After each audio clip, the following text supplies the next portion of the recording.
So I want to explain how I think about agriculture in the West, which is as a stage in a longer process of land development.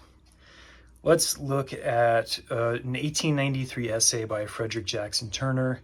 This was a very influential essay in the way that people thought about Western history. And he quotes from an earlier book from the 1830s.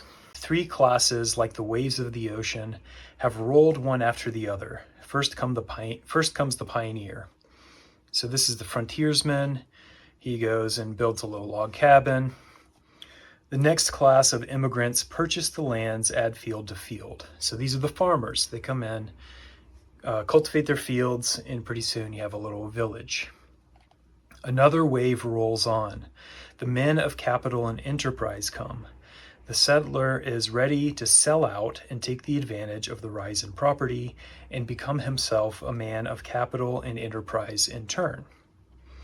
So that represents the culmination of urban development, basically, when capital and enterprise comes in and takes advantage of the previous waves that have cleared land.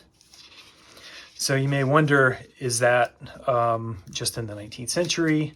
That is a very 19th century way of thinking. And that kind of model is very optimistic about this process. But let's look at some 21st century sources. This comes from a book, Bird on Fire, by Andrew Ross, about Phoenix, Arizona. The first priority of Arizona's water management was still to service agriculture. But since the most profitable use of land lay in housing development, water resources would switch over to urban use as and when the farmland was converted. Farming was a temporary form of capital investment. The interests of farmers and developers were both well served by this understanding.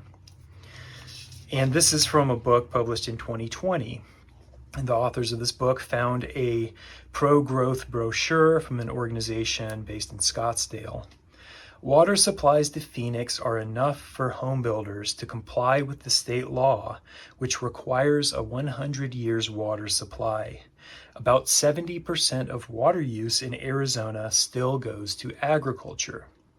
So the brochure strongly implies that the agricultural sector is a reservoir of water that residential development can draw upon as needed.